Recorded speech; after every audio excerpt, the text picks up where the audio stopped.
Nagsimula kay Colonel Cusack na nadidismaya matapos tumanggi ang mga squatter na umalis sa kanyang lupain. Pagod na hindi pinansin, kumuha siya ng pribadong milisya na pinamumunuan ng malupit na si Queen. Walang pag-aalinlangan, sinugod ng mga tauhan ni Queen ang lugar at nagpaputok, walang pinipiling pagbaril sa sinuman sa kanilang dinadaanan, kabilang ang mga babae at bata. Samantala, sa loob ng isang maliit na simbahan, ang mga ngaral ay naghahatid ng isang sermon habang ang mga natatakot na squatter ay naghahanap ng kanlungan. Pumayag siyang protektahan sila, desididong tapusin ang kanyang mensahe. Gayunpaman, naputol ang sandali nang dumating si Queen at ang kanyang mga tauhan sa labas. Hinihiling nila na umalis na ang mga squatter, na sinasabing wala silang karapatan na sakupin ang lupain ni Cusack. Nang tumanggi ang mga ngaral, itinaas ni Queen ang mga pusta sa pamamagitan ng pagbabante na papatayin ang buong kongregasyon maliban kung ang mga squatter ay sumuko. Mabilis na kumalat ang takot at lumikas ang mga tao. Gayunpaman, humihingi ng awa ang mga ngaral. Bilang tugon, inutusan ni Queen ang kanyang mga tauhan na pasabugan ang simbahan. Inaatake ng isa sa kanila ang mga ngaral, nawalan siya ng malay. Makalipas ang ilang oras, nagising ang mga ngaral sa isang guho at natuklasan ang mga bangkay ng kanyang asawa at anak na babae sa mga patay. Nadurog ang puso, inilibing niya ang mga ito sa sementeryo ng lungsod, ngunit nalaman lamang na ang iba pang mga squatter ay tinanggihan ng parehong pagtrato. Nalilito, hinarap niya ang alkalde, na nagpapaliwanag na ipinagbawal ni Colonel Cusack ang kanilang libing doon. Nang gabing iyon, pinag-isipan ng mga ngaral ang huling mga salita ng kanyang asawa tungkol sa pagmamahal at pagpapatawad. Gayunpaman, ang pagkawasak ay napakalaki upang hindi pansinin ito. Sa sakit sa kanyang puso at katarungan sa kanyang isip, pumili siya ng isang bagong landas. Makalipas ang isang taon, hinabol ng mga ngaral ang isang takas sa masungit na lupain. Siya ay ganap na nakatuon sa isang buhay ng paghihiganti at ngayon ay nagtatrabaho bilang isang bounty hunter na kumukuha ng mga target na patay o buhay. Ngunit pagkatapos ng isa pang marahas na pagtanggal, huminto siya para magmuni-muni. Sa kaibuturan niya, alam niyang hindi ito ang buhay na gusto ni Sarah para sa kanya. Minsan ang isang sundalong may dugo sa kanyang mga kamay. Dinadala pa rin ng mga ngaral ang pagkakasala ng kanyang nakaraan. Pinapaalalahanan siya noon ni Sarah na ang kanyang mga aksyon ay sinadya upang protektahan, hindi parusahan, ngunit ang pangakong iyon ay namatay kasama niya. Kinaumagahan, tumungo ang mga ngaral sa opisina ng sheriff upang kunin ang kanyang bounty. Doon ay humarap siya kay Sheriff Queen, ang parehong tao na Sam Iris sa kanyang buhay noon. May naramdaman si Queen na pamilyar, ngunit itinatanggi ng mga ngaral ang anumang koneksyon sa kanya. Pagkatapos mabayaran, binisita ng mga ngaral ang sementeryo ng lungsod upang tahimik na tumayo sa libingan ng kanyang asawa at anak na babae. Samantala, ipinagpatuloy ni Queen ang kanyang mga tungkulin sa pamamagitan ng muling pagharap sa mga squatter. Sinabi niya sa kanila na lisanin kaagad ang lupain, ngunit si Elijah, ang matandang pinuno ng mga squatter, ay tumangging umalis. Inakusahan niya si Colonel Cusack ng pandaraya, na sinasabing ang lupain ay kinuha sa ilalim ng maling mga pangako at walang kabayaran na naibigay. Walang balak umalis ang mga squatter nang walang hustisya. Nang gabing iyon, habang umiinom sa isang bar, napansin ng mga ngaral ang isang babae na hinaharas ng isang grupo ng mga lalaki. Pumasok siya upang ipagtanggol ang babae. Ngunit mas marami sila at malupit na binugbog siya.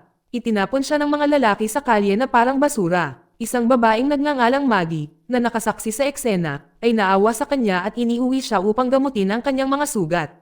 Habang naglalaban ang kanyang mga damit, nakita ni Maggie ang isang larawan na nakatago sa loob ng isang Biblia kasama ng ilang pera. Makikita sa larawan ang mga ngaral kasama ang kanyang asawa at anak, na kinukumbinsi si Maggie na maaaring may puso pa rin ang matitigas na lalaking ito. Kinabukasan, hinarap ni Colonel Cusack si Queen, bigo ang mga squatters na naghahaman pa rin. Iminumungkahi ni Cusack na magdala ng mas maraming tao. Binanggit ni Queen ang bounty hunter na nagpabagsak ng 3 takas sa isang pagkakataon. Nang marinig ito, naging mausisa si Cusack at naisip ang dalhin ang mga ngaral sa kanyang payroll. Sa ibang lugar, gumaling na ang mga ngaral at nagpapasalamat kay Maggie sa kanyang kabaitan. Dahil kailangan niya ng matutuluyan, inalok siya ni Maggie ng kwartong may mga kondisyon. Walang armas, walang malakas na pag-inam, at walang banta sa paligid ng kanyang anak na si Amelia.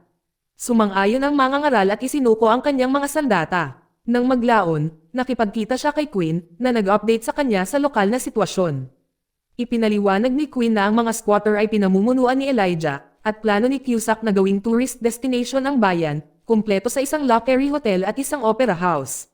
Nang magtanong ang mangangaral tungkol sa muling pagtatayo ng simbahan, casual na sinabi ni Queen na nawasak ito sa isang aksidente.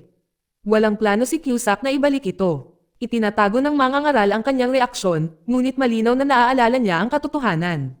Sa tanghalian kasama sina Maggie at Amelia, tinanong ng mangangaral kung bakit wala si Amelia sa paaralan.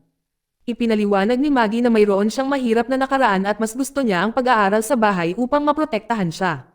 Nagtataka, nagtanong si Maggie tungkol sa background ng mangangaral. Ibinahagi niya na siya ay isang sundalo, ngunit kapag siya ay nagtulak ng higit pa, siya ay tumahimik at tahimik na lumalayo. Sa ibang lugar, nahuli ng mga tauhan ni Queen ang isang mag-asawang konektado sa mga squatter at kinaladkad sila pabalik sa pamayanan bilang isang malupit na babala. Malinaw ang mensahe, iwanan o harapin ang parehong kapalaran. Dahil ang pag-uulat nito sa sheriff ay walang kabuluhan, tinipon ni Elijah ang mga nakaligtas at hinimok silang manalangin para sa proteksyon. Nang gabing iyon, tinutulungan ni Maggie si Amelia na matutong magbasa ng dumating ang mangangaral at nag-alok na siya ang magturo. Ang malumanay niyang boses ang nagpakalma sa bata, at halatang naantig si Maggie sa kanyang kabaitan. Ang kanyang malaking pagkabigo, ito ay walang laman. Sa paglipas ng panahon, ang mangangaral ay naging matatag na presensya sa kanilang tahanan, kahit na tinulungan si Maggie na magsibak ng panggatong upang maghanda para sa malamig na panahon. Nang maglaon, ang mangangaral ay pumunta sa squatter settlement, ngunit pinigilan siya ng dalawa sa mga kabataang lalaki ni Elijah na naghinala na siya ay nagtatrabaho para sa sheriff. Bago lumala ang sitwasyon, pumasok si Elijah at tinanggap ang mangangaral. Sa pribado, ibinunyag ni Elijah na binayaran ng mga settler ang lupa ng buo gamit ang ginto at pera. Ngunit si Colonel Cusack ay hindi kailanman nagbigay ng mga dokumento sa pagbebenta o mga sertipiko ng pagmamayari. Nang marinig ito, binalaan sila ng mangangaral tungkol sa isa pang grupo na ayaw kay Cusack at sila ay nagdusa ng malalang kahihinatnan. Natatakot siyang maulit ang kasaysayan. Gayunpaman, nanatiling determinado si Elijah. Ang lupain ay nararapat sa kanila, at ipagtatanggol nila ito anuman ang kahihinatnan. Sa paghahanap ng katotohanan, binisita ng mangangaral ang tanggapan ng lupain ng bayan. Kinumpirma ng opisyal na ang ari-arian ay legal na nasa ilalim ng pangalan ni Cusack at ang lahat ng mga papeles ay nakaimbak sa vault ng opisina. Gayunpaman, mabilis na napagtanto ng mangangaral na ang sistema ay sira na. Malinaw na nasuhulan ang opisyal, walang pag-aaksaya ng panahon, hinarap ng mangangaral si Queen at hiniling na makipagpulong kay Cusack. Tinanong ni Queen kung nagkita na ba sila noon, ngunit ibinasura ng mangangaral ang tanong. Naglakbay sila patungo sa ari-arian ni Cusack, na binabantayan ng mga armadong lalaki. Malugod na tinanggap ni Cusack ang mangangaral at tila naiintriga sa kanyang kalmadong kilos. Nang sabihin ng mangangaral na ang kanyang pinakamalaking pag-aari ay pasensya, sumagot si Cusack na siya naman ay kasakiman. Nakita niya ang kasakiman bilang kapangyarihan, lalo na kapag ibinahagi sa mga tapat na tagasunod. Pagkatapos ng pulong, tahimik na bumalik ang mangangaral sa bahay ni Maggie sa oras ng hapunan. Sa mesa, napansin niyang nagtatampo na naman si Amelia sa kaparehong sabaw ng sitaw. Para pasiglahin siya, binigyan siya ng mangangaral ng isang maliit na bag ng candy. Napanood ni Maggie ang sandaling ito at sa wakas ay ibinahagi ang kanyang kwento. Nagtrabaho siya sa isang salon sa ibang bayan, nabuntis ng lalaking hindi na niya nakita at ipinanganak si Amelia. Nagpasya siyang buuin muli ang kanyang buhay at palakihin ang kanyang anak na may integridad, kumuha ng anumang matapat na trabahong mahahanap niya. Ang landas na ito kalaunan ay naghatid sa kanya sa kasalukuyang bayan kung saan nakahanap siya ng trabahong naglilinis ng salon at umupa ng isang maliit na bahay na matatawagan. Samantala, naglunsad ng marahas na pagsalakay ang mga tauhan ni Queen sa squatter settlement. Nagsunog sila ng mga tolda at napatay ang ilang tao. Kabilang si Elijah, napailing ang mga nakaligtas, ngunit humakbang pasulong ang isang binata na nagngangalang Billy.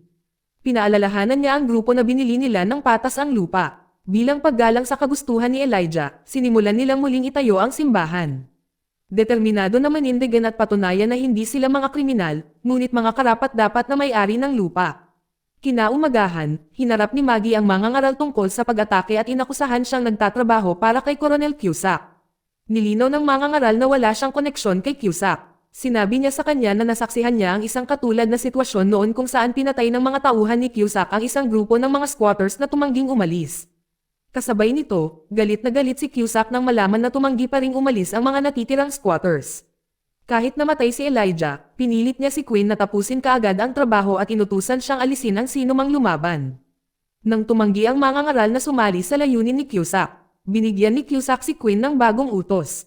ilabas ang mangangaral bago pa siya maging banta. Nang gabing iyon, pumunta si Quinn sa salon at, tahimik na nagtalaga ng isang lalaki na nagngangalang Spencer na kunin si Maggie, alam niyang siya ang kahinaan ng mangangaral. Sa kanyang pag-uwi, si Maggie ay tinambangan ni Spencer at ng kanyang dalawang tauhan. Sinubukan niyang tumakas, ngunit naabutan siya ng mga ito at na-corner. Sa kabutihang palad, dumating ang mangangaral sa tamang oras. Bago pa siya makakilos, tinutukan siya ng baril ng isa sa mga tauhan ni Spencer. Sa mabilis na pag-iisip, ang mangangaral ay kumuha ng baril mula sa isa pang tulisan at nagpaputok, na nalaglag kapwa si Spencer at ang armadong lalaki. Samantala, nanlaban si Maggie sa pamamagitan ng paghampas ng isang tabla na gawa sa kahoy sa huling alipors, na nagpabagsak sa kanya ng malamig. Napailing at natakot, tumakbo siya papunta sa mangangaral at kumapit sa kanya. Sa sandaling iyon, lumabas si Quinn sa salon at tinanong kung ano ang nangyari. Mahinahong tumugon ang mangangaral, na sinasabing si Spencer at ang kanyang mga tauhan ay nakipagbarilan sa isa't isa. Bumalik sa bahay ni Maggie, ipinaliwanag ng mangangaral na binalak ni Spencer na gamitin siya bilang pain para mapuntahan siya. Dahil nakakita siya ng lumang larawan sa kanyang Biblia, napagpasyahan niya na oras na para magbukas. Inihayag niya na 1 taon na ang nakalilipas, ang kanyang asawa at anak na babae ay napatay sa isang utos ng pambobomba sa simbahan ni Quinn. Ang simbahang iyon ay dating kanya. Matapos mawala ang kanyang pamilya, huminto siya sa pangangaral at naging bounty hunter, sa paniniwalang nagsisilbi siya ng hustisya. Ipinagpalagay ni Maggie na bumalik siya upang ayusin ang score kay Quinn. Pero bago pa siya makapagsalita ay lumabas na si Amelia na nagising sa ingay. Sinubukan siyang pabalaykan ni Maggie sa kama, ngunit pinilit ni Amelia na patulugin siya ng mangangaral. Walang pag-aalinlangan, marahan niyang binuhat siya sa kama, itinago, at binigyan siya ng isang lumang manika na dating pagmamay-ari ng kanyang anak na si Rachel. Ngumiti si Amelia at nagpasalamat. Kinabukasan, galit na galit si Cusack nang marinig na nabigo si Spencer. Sa kagustuhang maiwasan ang direktang pakikisangkot, bumaling siya sa mga tao ng bayan. Pumukaw siya ng galit at kinumbinsi ang mga ito na paalisan ang mga squatters mismo. Marami ang sumang-ayon at handang pumatay kung kinakailangan. Nang marinig ang tungkol sa plano, ang mangangaral ay sumugod sa pamayanan upang balon si Billy at ang iba pa. Gayunpaman, nanindigan si Billy. Nabayaran na nila ang lupa, at nangako siya na hindi sila aalis ng walang laban. Nang gabing iyon, isinagawa ni na Quinn at Cusack ang kanilang huling plano. Ipapadala nila ang mga tao sa bayan upang magwelga muna, na pinangungunahan ni Quinn ang pagsingil. Samantala, naramdaman ni Maggie ang pag-aalala ng mga mangangaral para sa mga squatter at tahimik na ibinalik ang kanyang pistol, na nagtitiwala na gagamitin niya ito para sa tamang mga dahilan. Sa madaling araw, naghanda ang mangangaral sa pag-alis. Ang ilan sa mga squatter, na natatakot sa kanilang buhay, ay nagayos upang makatakas, ngunit si Billy at ilang iba pa ay nanindigan, handang ipagtanggol ang lupain na pinaniniwalaan nilang nararapat sa kanila. Ilang sandali pa, dumating ang mangangaral sa pamayanan at ipinahayag na handa siyang lumaban sa tabi nila. Maya-maya pa ay lumapit si Quinn at ang kanyang armadong grupo. Humakbang si Billy para magsalita, ngunit tumugon si Quinn sa pamamagitan ng pagbaril sa kanya. Pumasok ang mangangaral, at sa sandaling iyon, sa wakas ay nakilala siya ni Quinn mula noong 1 taon. Siya ang taong nakaligtas sa pambobomba sa simbahan. Itinaas ni Quinn ang kanyang sandata upang tapusin ang kanyang sinimulan. Ngunit ang mangangaral ay unang nagpaputok, na pinatay siya sa lugar.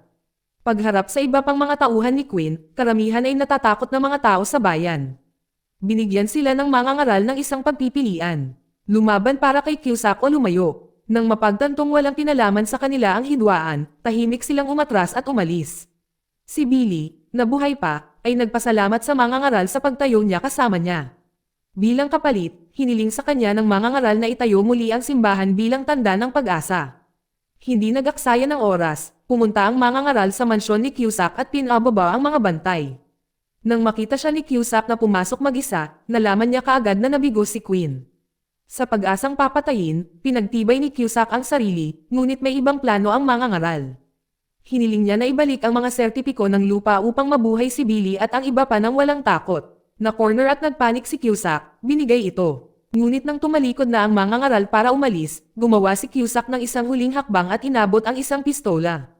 Umikot ang mangangaral at nagpaputok, tinapos ang lahat sa isang putok. Bumalik ang mangangaral sa tahanan ni Maggie. Tumakbo si Amelia para batiin siya at sumunod naman si Maggie sa likuran. Sa unang pagkakataon sa mahabang panahon, hindi na nag-iisa ang mangangaral. Magkasama silang magsisimula ng bagong kabanata bilang isang pamilya. Dito nagtatapos ang kwento. Salamat sa panonood, kaibigan.